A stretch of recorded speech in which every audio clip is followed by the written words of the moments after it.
It's my pleasure to announce our next speaker, the winner of the IEEE Computer Society Sidney Fernbach Award, Torsten Hoefler.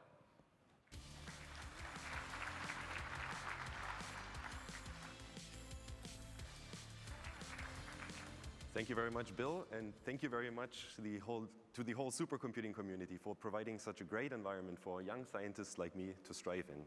I want to start with, okay. Well, if that would work, then I would like to start. Okay, perfect. I want to start with Sidney Fernbach. So Sidney Fernbach was a great person, a great scientist, and he actually studied physics with Oppenheimer. And shortly after graduating, Edward Teller called him up to work at Livermore to install the first supercomputer in Livermore, the UNIVAC 1 machine. And that was more than 70 years ago. So this machine was actually quite a remarkable machine. It was one of the fastest on the planet at the time, but it was also small enough that 4 people could just push it into the back door of a computing center while one was standing there with their hands in the pocket. So it was actually quite an interesting architecture. Imagine that today, it's not possible anymore. So this machine had 5,000 vacuum tubes, and Sid Fernbach's job was to make this machine work for real scientists, for real science, to perform simulations on these 5,000 vacuum tubes with a team of mathematicians. So Sidney Fernbach at the end was really developing much of the foundation of what we know today as supercomputing and high-performance computing at the time.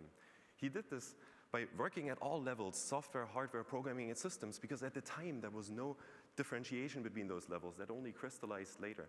And he was, of course, like many of us, always standing between the tension of vendors with some solutions, users with some needs that didn't always match the solutions, and technology that was since then going on a crazy ride, as we know, as Jack told us about, to where we are today. And actually, Sid Fernbach was a big fan of the machines that Jack talked about in the very beginning of his talk, these vector machines. So like the CDC and the STAR machine. And actually, towards the end of his career, he was even making these statements like we are seeing here, that he doesn't really believe that massively parallel architectures are moving forward and are actually programmable and usable. And I want to specifically thank George Michael for recording an interview with Sidney Fernbach that I'm sourcing all of these quotes that you see on the following slides, this one and the following slides from. So really, he was talking to his friends when he tried to understand what architecture would be the right architecture to choose. And one of his friends was, of course, Seymour Cray. And Seymour Cray had the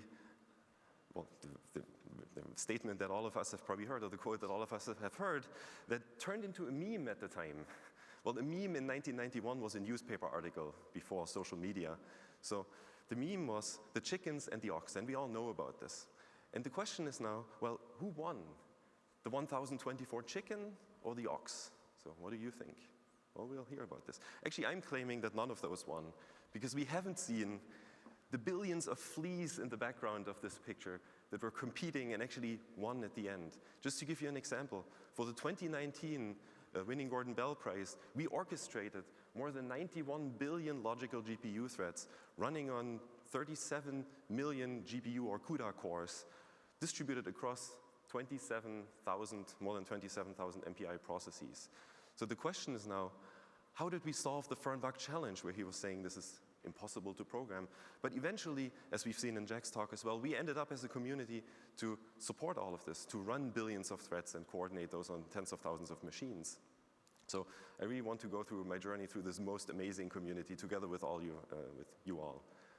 So why did I choose fleas to represent threads? Well, you know, these are these little insects that are quite annoying, right? They bite, they suck your blood. And as an HPC programmer, which many of you are, you probably relate to this. So if you orchestrate billions of threads, they really do these things to you. Furthermore, they're much easier to orchestrate than chickens.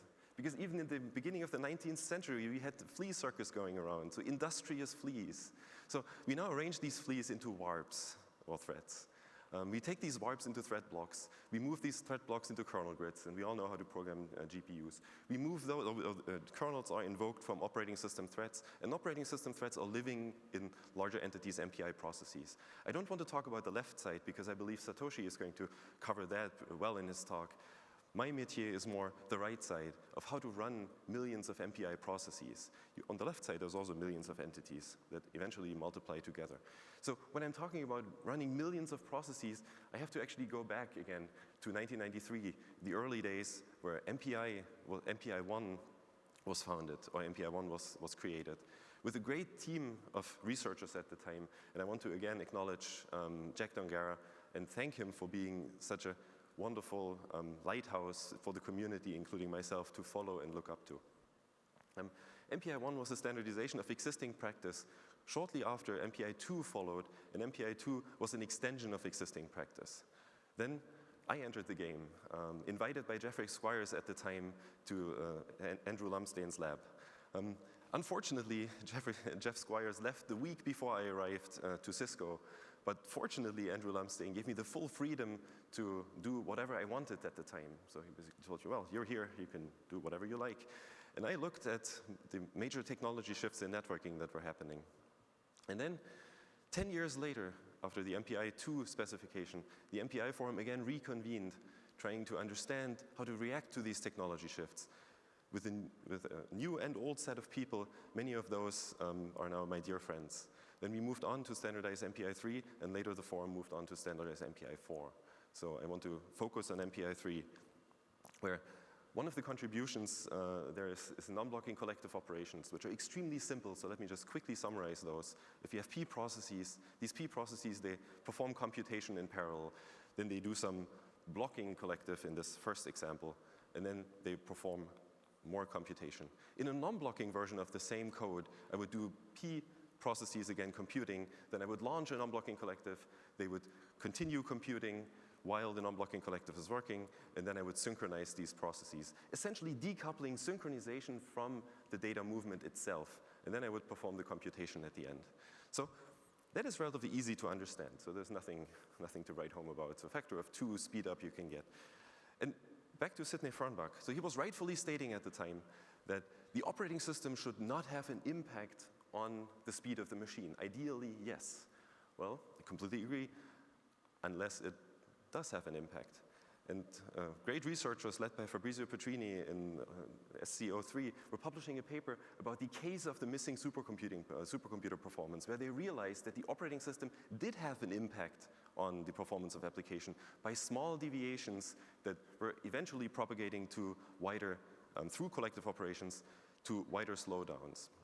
So what we did later is we actually looked at this phenomenon that this team of researchers found, and Word says that it was a printer driver running on those machines, but I cannot be sure here.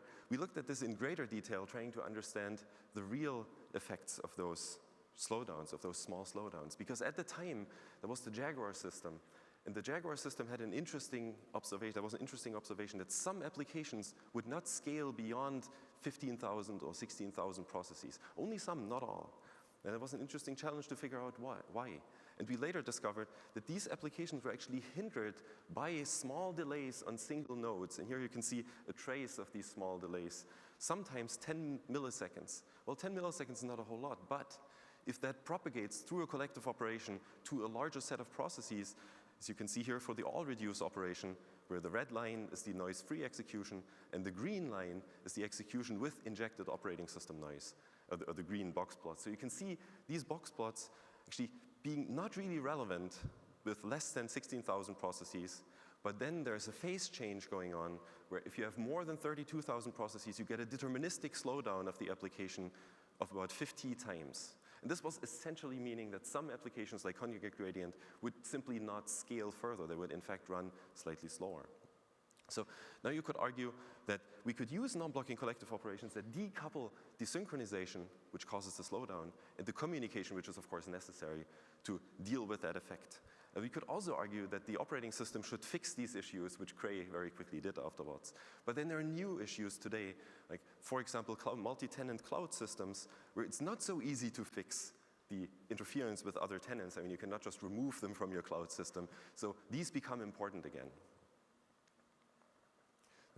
There are many other contributions that we could talk about, but I don't want to go into this in detail. But I would recommend you to look at our MPI, using advanced MPI book that Bill, Rajiv, and Rusty, my co-authors, and may Rusty rest in peace, have written over the years. And also you could come to our MPI tutorials, and actually that was just given on Sunday, so you could look forward for next year, I suppose, which we are probably giving again. But now, let me go back to these major technology shifts. I actually did not tell you about yet what these technology shifts actually were. So one of those, probably the most relevant one, I would call the RDMA revolution. Again, going back to the 80s, the prevalent networking of choice was Ethernet with sockets. The coherent memory access, or scalable coherent memory access, was another interface that was introduced shortly after, even though in my opinion scalable and coherent doesn't really work together, so it shouldn't be used in one sentence. And thus it was quickly replaced by active messaging based systems. We all know Myrinet, operating system bypass. We know Quadrix, that was one of the first to popularize protocol offload. We know the virtual interface architecture with zero copy. And Cray Gemini was unifying many of those principles into a very elegant interconnect. And then came InfiniBand. InfiniBand popularized the notion of all of those under the name RDMA, Remote Direct Memory Access, with the interface of InfiniBand verbs. There was quickly a criticism coming up that Remote Direct Memory Access actually does not fit the semantics of MPI message passing very well. And if you think about it, it does not. It's simply memory access versus matched message passing, in-order matched message passing. And we will get back to that later. So now came the IBM PERCS topology. We had the Open Fabrics Alliance standardizing many of these RDMA interfaces, Portals 4 extending those, and then Rocky and libfabric going towards a wider adoption. So in some sense, RDMA conquered supercomputers.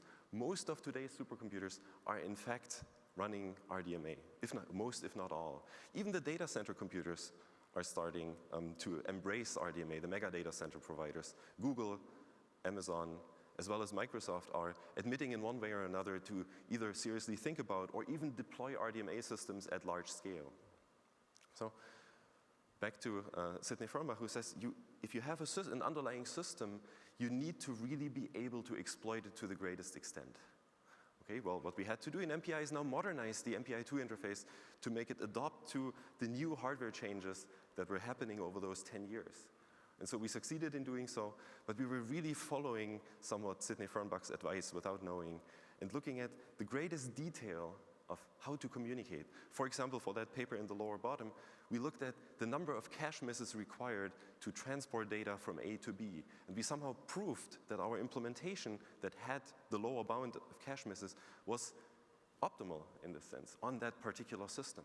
So that was quite nice. And we actually showed communication latencies of 1 microsecond across a very large system, the Blue Water system at the time.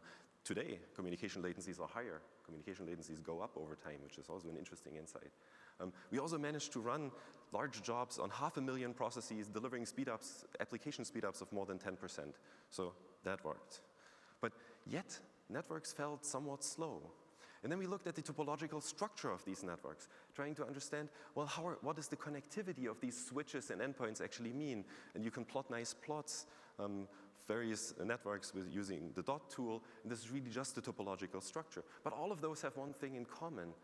All systems use, or all of those systems on the slide, use expensive non-blocking folded clause topologies that are also sometimes called full bandwidth fat trees. So full bandwidth. Right? But unfortunately, none of those systems was actually delivering full bandwidth.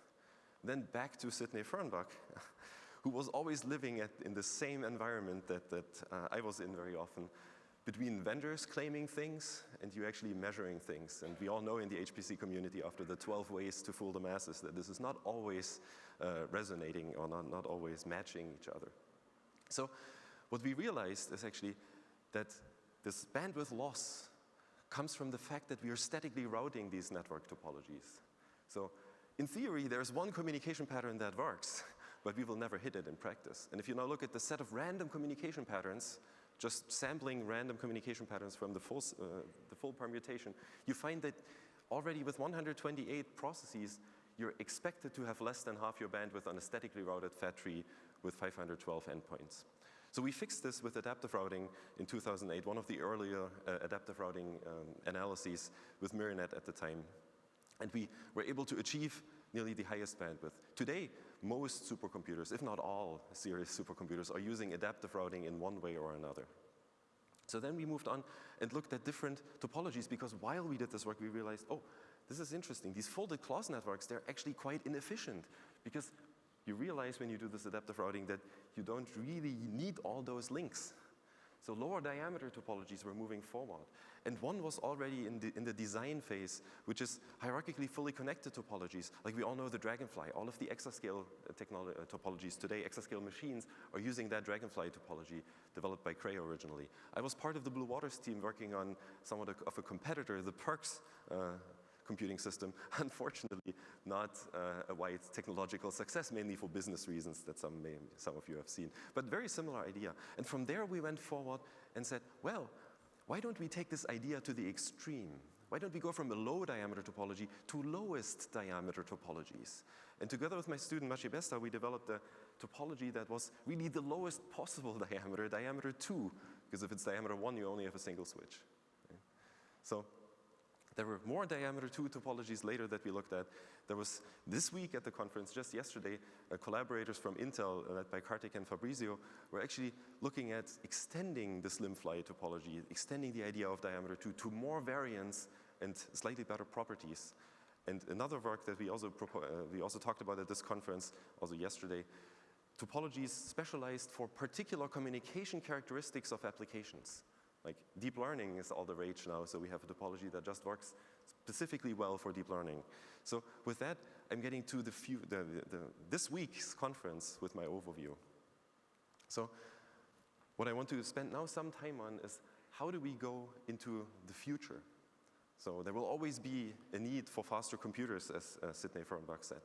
And my belief, my deep belief is that the future will be data. So we have to think about data. How do we work on data? We have to think about data movement operations. So really, we have to move our way of thinking from floating point operations to what I would call data operations per second. So this term is new, DOPS, it sounds like flops, but it's very, very different in the sense that we really count what we do to move data and not just what we compute. Furthermore, I believe that we need to look into data-driven modeling and large-scale artificial intelligence systems to understand data as it moves, to look more at the semantic properties of data. And I believe that much of this will be driven by smart networks and smart communication in one way or another, which already today is used in cloud computing and mega data center environments, which I just want to briefly highlight. So we found that networking in mega data centers and high-performance computers is essentially already converged at level 0. So we're using very similar low-level, or the same low-level technologies. And I'm predicting that the same convergence will actually move up. So layer 1, layer 2, potentially layer 3 will be the same in data centers and supercomputers as we know them today. And we need to see how we navigate that space to not get lost in this transition. If you look at cloud HPC or on-prem HPC, performance today, latency at the top and bandwidth in the main plot, left side cloud HPC, right side on-prem, you see that they're already somewhat comparable in terms of latency and bandwidth. So some are faster, some are slower, some are much faster on the cloud side in terms of latency, but bandwidths are generally comparable. So this is going to be an interesting ride in the sense that I would claim that the economy of scale of mega data centers will drive the hardware that we have to use in some sense. So we will probably not have much choice. And this is maybe a sad statement, but I think this is an opportunity for us to also influence the mega data centers on that side. So I'm hoping that we are moving beyond RDMA networks towards smart networks, towards smart NICs like they're already deployed today in the HPC context. And let me explain you what I mean by this, what I mean by smart NIC with a little metaphor. So we've all understood how compute acceleration has changed our community in fundamental ways.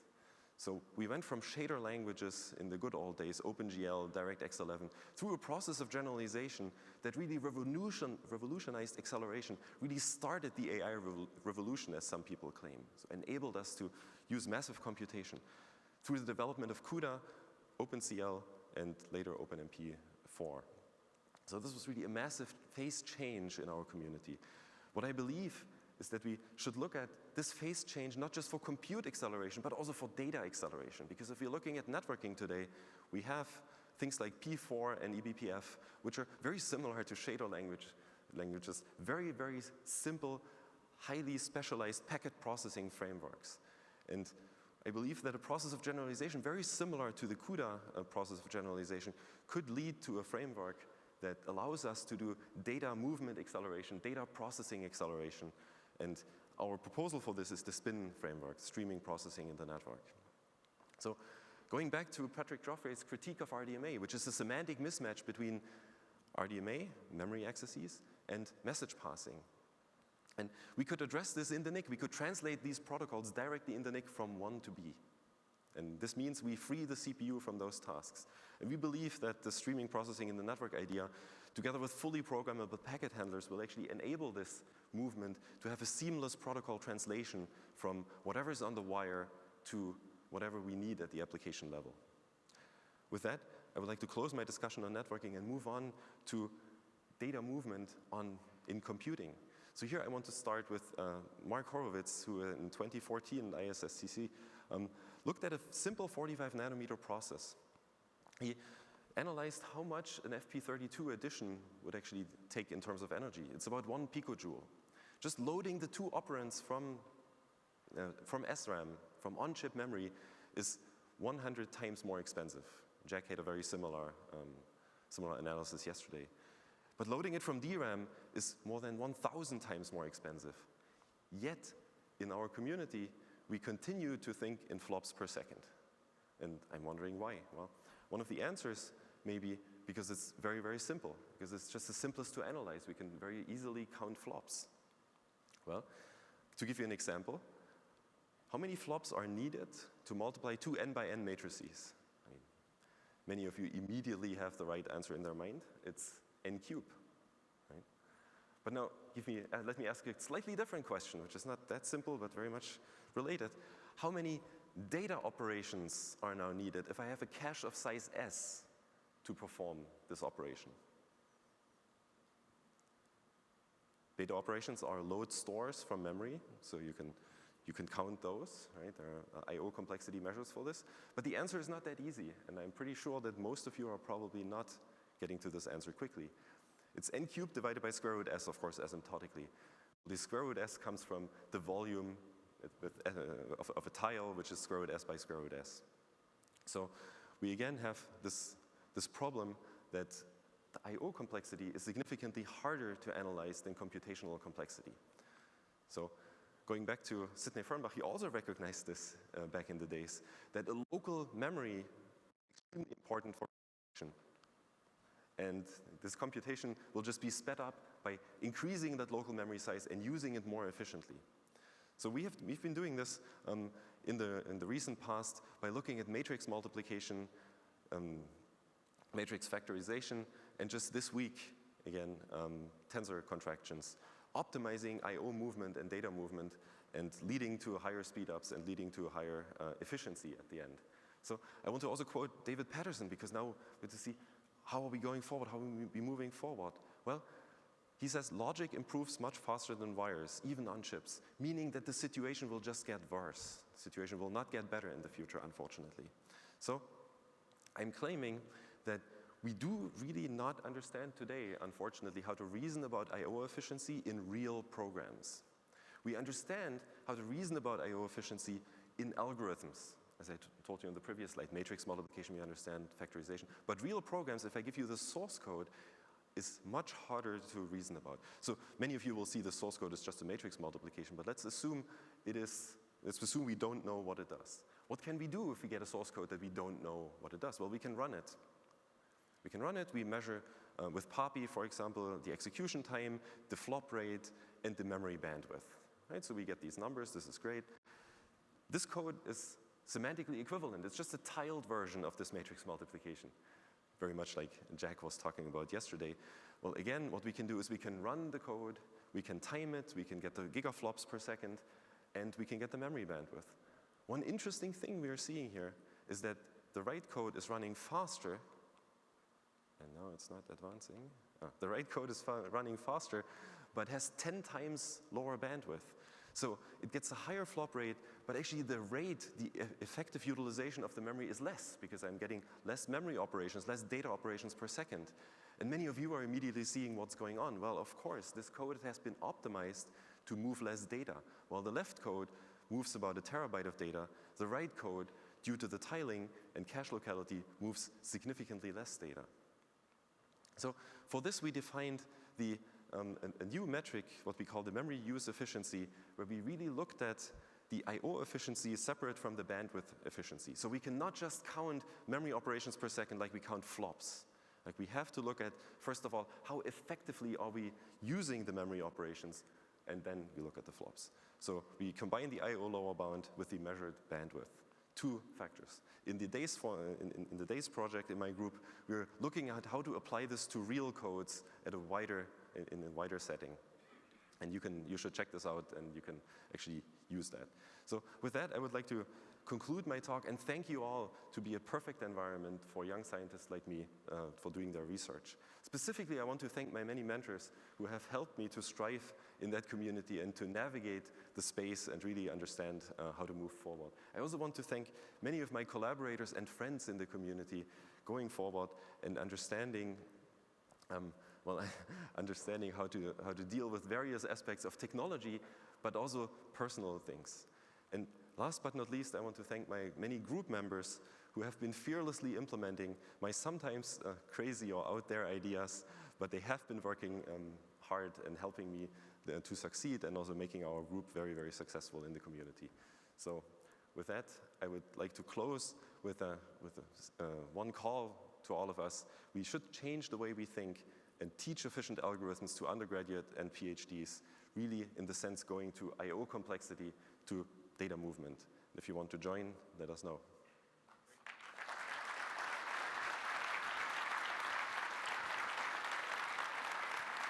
Thank you, Torsten. We have time for a few questions. There's one there. For the blue water system, I don't know why they are sporadic non-compute nodes, but when I removed the fragmentation of network allocation, I was able to improve cyber-shared code by 35% faster. And so can you comment about the fragmentation in allocation, how we can eliminate that? Another thing is all these different low diameter topologies. I'm trying to make it have a hop in the actual data movement in average. So are we gonna ever get back to hypercubes with the optical connection? Yeah, so thank you. The first question was on the defragmentation on torus networks, essentially. The blue water system that was deployed, not the one that I was working on, was actually a torus system which had the problem of fragmentation. Yeah, this is hard to solve in practice, as you point out, and yes, you get high speed-ups if you solve it. There are new topologies that can actually avoid this fragmentation problem, and I would recommend you look at this Hemming mesh topology, which is somewhere in between a mesh and a fat tree network. So to the second question, if you're going back to hypercubes, I believe these lowest diameter topologies are more cost effective if we understand how to route them and how to actually wire them in practice. This is still an open challenge. They're not widely deployed yet, but they are about 30–40% more cost effective under this scenario. So research is continuing there. Topology aware and also algorithm specific, so I would appreciate any collaboration. Thank you. Thanks. Hello, thank you for your talk. My name is Diego Roa. I'm from the University of Delaware, Capsule Laboratory, and the ANL Argonne. My question is, do you think there is a better way to describe the programs that makes more clear the data movements that are implied? And if so, do you think we will see hardware layer support for these kind of operations? So sorry, describe the programs to see what? Sorry, I did not understand. To make more clear the data movements. I see. Oh, that is an interesting question. Yes. So is there a way to describe programs better to have explicit data movement in there? I believe yes, and there are many approaches that already take advantage of this. For example, in the polyhedral model, you have a very nice overview of how data is moving. If you just use a DSL, like the DynSum example we have, that only allows certain operations, that gives you more structure, then you understand what the data movement can be. The more general you go, like if you're in C, for example, allow pointers, then you will not be able to, to understand what's going on. So we somehow have to find the right way to express these data movement operations more explicitly. And this is part of the research we do in this DAYS program, where we try to really model data movement explicitly. Very good question, thank you. Right. All right, let's thank Torsten again.